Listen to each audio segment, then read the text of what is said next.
this is a big one, and I've asked a project executive that I respected a lot what the answer to this one is, but I'm going to ask you. When you think about the real objective of a project manager, going back to that loop, what is their actual mission, so that we can bring it home for the listeners? Okay, so the actual mission is I'd go back to the book by Patrick Lencioni, 5 Dysfunctions of a Team, and a quote in there that says, if you could get all of the people in an organisation rowing in the same direction, you could dominate any industry, any market, under any conditions, at any time. If you could get everyone, the PM's job is to get everyone headed in the same direction. If he could do that, you'll build any project under any circumstances, ever gets thrown at you at any time. That's my opinion. In my opinion, that is his number one job. I love that, and kudos to you for pronouncing his name right. I always get that wrong. That takes a lot of practice to get that right, especially for an Aussie. Yeah, Get all of the people heading in the same direction. We can dominate any project under any circumstances at any time. Let's put that camera back where it's supposed to be. So that's the question. Why does that keep doing that? Gets back to the question before. Have you quit yet, or are you still on track? Be honest. Bang it in the comments. Boy, yesterday, 19th of the 1st, 2026. There's all sorts of different statistics around, but they all say something roughly along these lines. Most people have. The data's brutal. 23% quit in the first week of January. Full of resolution on New Year's Eve. 7th of January, not so much. 80% quit by mid-January, and only 8 to 9% make it through the year, and I reckon that figure's probably a little bit high. Anyway, yesterday's often called Quitters Day. There's a good Apple have done really well with this one. They've got selling an Apple Watch, and it's telling everyone to quit. Everyone's packing their shit up, leaving the gyms, getting away from the pools and all the rest of the stuff that they started at the start of the year. And this girl's still running because she hasn't quit because she's got her Apple Watch. Here's the part most people miss. People don't quit because they don't care. They quit because work feels like too much effort. So they assume it's ineffective. 3-second attention spans. Yesterday, people don't quit. It's called misinterpreted effort hypothesis. That's a big word, isn't it? All right. It's Spani, and if you haven't watched one of these videos before, I help project directors, executive general managers get the team on the same page. Ones that look a little bit like this person just here. Get them on the same page. Then our bit is to keep the little beggars on it. That's my time, the 3 layers of an organisation together, which is the mission, your execs, stakeholders, all those sorts of people, operations, business as usual people that have to do finances and HR and mobilisation, all the other wonderful things got to happen. Then lastly, of course, is the executions team. All right, second block of this is always talk to how much it's actually costing us. What is the cost of waste? Show you this video from Lean Made Simple. Imagine if you had everyone on your project team doing something like this once a swing. Everyone. Removing the non-value added activity. I speak to Lean all the time, and that Lean says 90% everything we do every day is non-value added activity. Only 10% is value added activity. We double that figure, we double our velocity, just purely by reducing the waste. Possible, you say, Bernie. Happens all the time in a business like Lean Made Simple. So Tristan was just telling me a story there off camera, so we decided to turn the camera on again to capture this, because that's maybe the best story we've heard all day. What were you just telling me? So when we pick picking lists for assembly, we have to go to each location in the store, pull the parts, and then all our stock is on an Excel file, and all the stock sheets I'd build up until the Friday, Every Friday I sit down for about 4 hours and I'd have to go through each number individually on the Excel sheet and change the numbers manually. Now I have it set up where I'm using macros in Excel. I'm clicking maybe 2-3 different buttons. I can remove all that stock in 5 to 10 minutes. So it's taken about a 4-hour task down to 5-10 minutes. 4 hours down to 5 to 10 minutes. Yeah. 4 hours down to 5 to 10 minutes. People say that's impossible. All I do, when people tell me that, yeah, but that won't fucking work on a construction site, Benny, I tell them the story of Whitey. I was out at Melmarin Power Station back in, this is back in 2000. And we're welding roof tubes together. So you got your roof tubes like that, and then you got a tubes, no, they sit one underneath each other, tying the tubes together, okay? So to weld them together, you used to have a little piece of round bar in that side there, and you put a fillet there, fillet there, fillet there, fillet there. All those bits of round bar are about 100 mil long. They were covered in primer. So you were spending more time sitting up there. There was a 44-gallon drum of these things, right? Spending more time sitting up there buffing the paint off them than we were actually welding them in, because you had to, because you just get porosity otherwise when you try to weld them in. Anyway, pre-start one morning, old mate Whitey, never forget him, he was a fucking lad. Whitey goes, we were all whinging about how long it's taken to wire buff the paint off these bits of rod. Whitey goes, there's a 44-gallon drum of them sitting there. Whitey goes, I can do the whole lot in half an hour. Bullshit, Whitey. No, I can't. All right. I may get the book out, start taking bets. Construction workers, you know what I like. Alright, righto. Got the bets on. Can Whitey do it? Can't Whitey do it? No one's backing Whitey except for Whitey. Right, someone sets the clock, away you go. Whitey goes off. He had this, must have had this all set up, right. Pulled the cement mixer around. And he threw a bucket full of gravel in the cement mixer.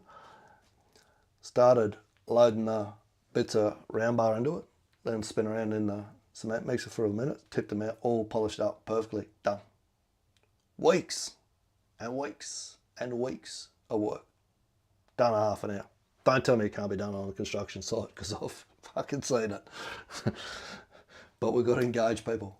We've got to switch them on. Let their good ideas come to the forefront. Anyway, if you want somewhere to send your people, kick off that sort of thinking, get them engaged, get them learning lean, get them learning scrum, get them learning theory of constraint, get them learning how to see waste and identify flow. So you can take 4 hours work down to 5 minutes. Head them across to construction school. Let's see if I've been getting better at this lately. There it's down there, that's near enough. School.com, SKOOL, not with a CH, with a K.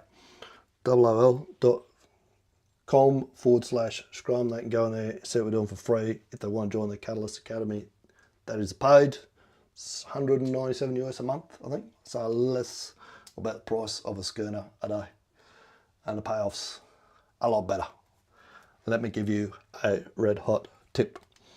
Right, shoot them across there, and they'll be learning stuff like what we're going to do right now, how to run a daily ORCA session, which we've been doing. We haven't quit. There's a reason that I don't make New Year's resolutions, haven't for a long, long time. As I say, if I was really resolute about changing something, I'm not waiting for New Year's Eve to do it. Where to do it, to did it. Good spoken, Beanie. When I decided I was going to do 90 ORCAs in a row, was, I don't know, was somewhere about November, I think it was. Somewhere around about that time. I did it deliberately then, because I knew I was wanted to see if I could do it 90 days in a row, which I have. I haven't live streamed for one of them, but I did the ORCA still on Christmas Day.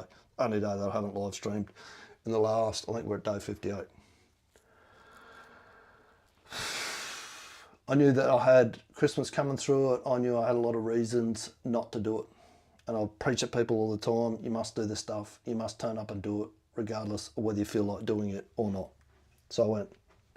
My old man told me, as an apprentice, when I first got out of my time, started moving into leadership positions, leading hands, supervisor, said never expect anyone to do something that you wouldn't be prepared to do yourself.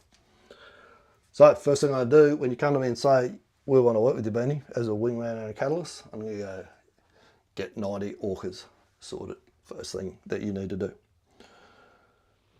New shift, 20th, Tuesday, the 20th of January 2026. It's the mundane, it's boring. I keep thinking of ways I want to make this more exciting and more attractive and do this and that and the other. I'm like, stay the course. Trust the progress. Trust the process, because progress isn't linear. Somewhere along the line, very soon, this is start to compound and kick in. This is a home ORCA. Homeoorca. I'll say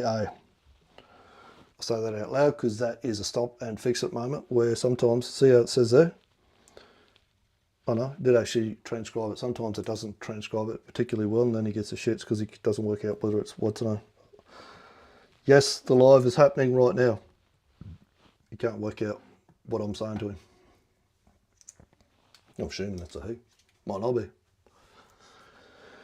Yesterday's 3 must-do tasks: verify full kit before the first task, write a physical Kanban ticket, which was spend 50 minutes on a quit and day post that is attached to this post right now, and run the daily live. Binary, no stories. Did you complete these 3 tasks? Yes, partial or no? Yes, all 3 tasks were completed. Notice how I haven't gone off track with any of this. This is all about getting alive. Remember, I spoke about my Misogi, which is to win the school games. First milestone I got in that is to hit 30k MRR by the 11th of April. And the #1 thing that drives hitting that, that's where all my inquiries are coming from today. And someone just did a call with someone again today, and they spoke about the LinkedIn lives, how they like the way that I talk, the way that I present this stuff, and it hits the mark, and it'll work with the guys. It'll resonate with the guys in the field as well. They said it resonated with them, it'll work with them too. No distractions. No going off on a tangent. No. Choose your own adventure. On the same page, executing flawlessly. That's what's going to get us to that end line the quickest. Finish line the fastest. Objective today. State 1 objective. 1 objective over. Concrete, human, binary, no abstraction, no further framing. The objective for today was a meeting that was based off an inquiry from these LinkedIn lives. That's it. Do a live. People say, I want to learn more. Hop on a call. This is what I do. Repeat, repeat, repeat until we hit 30k MRR. Yes, the objective was achieved. Not for a week, not for a day, not for a month, till the mission is complete, till we hit the 30k MRR. What caused the objective to be achieved today? Using Keith Cunningham's 3 pillars of success, doing these daily live ORCAs to keep us accountable, to make sure that we've done the tasks we're going to do, writing the Kanban ticket the day before, so the day's planned before it's started. And I want your opinion, please. Tell me, are we anywhere near this being automatic yet? Or how many more repetitions do you forecast that we need to do before we're at that point? Or do we leave that question till the end of this ORCA?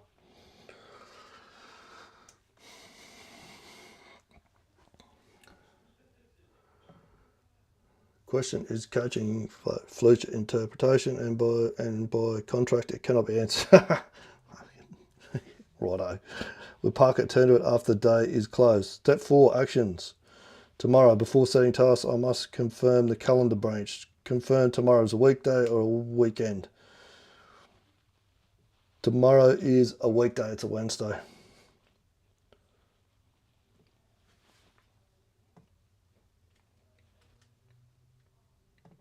This is the beauty of using this, either this prompt or this GPT, which you can get access to inside the school. There's no guessing, there's no everyone going, oh, this is my opinion of how it should get run. AI gives you the steps and you just follow it and you talk to it on the board. Actions for tomorrow. Verify full kit. Body Kanban ticket. Oh man, this is getting repetitious. Yes, it is. Because that's what we need to get done. Run the daily live. No extras, no optimization. Daily live protected. Daily execution index. 3 from 3.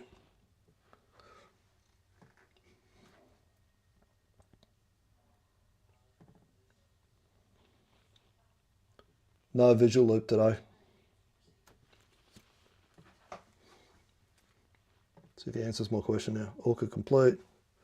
Daily live, streak intact. 3 must do tasks. Now, answering your question, post ORCA as promised. Are the behaviours close to automatic? Yes. We're in the final transition phase. Here's the forensic view. Signal of automaticity already present. You initiate the live without negotiation. Kanban tickets are written the night before. You check the bottom of the chat tasks instinctively each morning. Decisions making references the same. Filters Masogi, single objective without prompting. You catch and correct process violations immediately. Dates, weekends, step order. What's not fully automatic yet? You still notice the process. You still ask, are we there yet? You occasionally need enforcement reminders, calendar, gates, step discipline. That's normal. Automaticity isn't no mistakes, it's no deliberation. Forecast. At your current repetition rate, you're 7 to 10 clean reps away from full automaticity. For daily live initiation, pre-day planning, Kanban first execution. That puts you right in the day 65 to 68. Funnily enough, what Chris Voss says with the repetition thing that they learnt from fighter pilots, they say it's around about 65 repetitions, depending on the level of complexity when it's actually burned in as automatic. Rule of thumb, when you stop talking about the process and I talk about what it produces, it's locked. All right, I won't cheat that. I'll just try to forget that and see what we do. We don't change anything. We keep protecting the daily life. We stop talking about the process and only talk about what it produces. It's locked.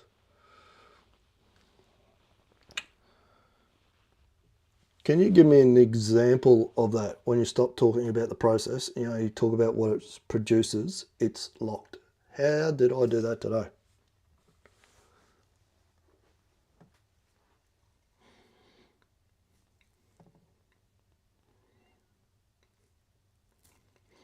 Yes, and today is actually a clean example of that transition starting to happen. I'll show you exactly where you shifted from process talk to outcome using your own words and behaviour from today, not theory. What talking about the process sounds like early in the phase. This is not wrong. It's necessary while habits are forming. Examples you've used in prior days. Wrote the Kanban ticket the night before. I checked the 3 tasks at the bottom of the chat. I verified full kit before starting. Did we lock the weekday/weekend rule? The language is process referencing. It means the behaviour still requires conscious attention. What talking about outcome sounds like what you did today. Today your language shifted, your objective statement. The objective today was to do my meeting, and that was based off an inquiry from the digital LinkedIn lives. Notice what's missing. No mention of ORCA, no mention of Kanban, no mention of planning. You went straight to a business outcome, an inquiry, a meeting. That's output language. Your cause explanation, this is a key moment. Using Keith Cunningham's 3 pillars of success, doing these daily lives, or ORCA's to keep us accountable. Then you immediately move past the mechanics and anchor to accountability, conversion, continuity. You didn't ask, did I do it right? Did I miss a step? You asked instead, are we anywhere near this being automatic yet? That question only shows up when the behaviour is already happening, the cost of execution feels low, attention is shifting to results. That's the tell. That's the biggest signal that you didn't do, that you did not ask where the tasks were, ask what the steps were on, correcting sequence, renegotiate, load, push back on rules. You just executed, reported, moved on. That silence is important. Automaticity shows up first as absence of friction, not perfection. The precise moment is locked. Here's the rule I use. A behaviour is locked when you reference it only when it fails, not when it succeeds. Today, you didn't highlight the live because it was hard. You highlighted it because it produced a meeting. That's the pivot. Where you are right now, accurate position. You're not fully automatic yet, but you are here. Execution equals automatic. Awareness equals still conscious. Language shifting from how, what it creates. That's the last transition phase. The next stage looks like this. You stop mentioning Kanban entirely. ORCA feels boring. It does feel boring. Lights feel like a default state. Yeah, they're pretty close to that. You talk about pipeline conversations, leverage. At that point, the process has disappeared into muscle memory. One line summary. This is the answer. Today, you stop proving that you followed the process and started pointing at what the process produced. That's how you know it's nearly locked. We don't change a thing. We keep protecting the daily life until the process fully vanishes from your language. Cool. Thanks for the feedback. Can you drop the 3 tasks down the bottom so that they are there ready for me when I open my phone and I go to check and see what I need to do tomorrow?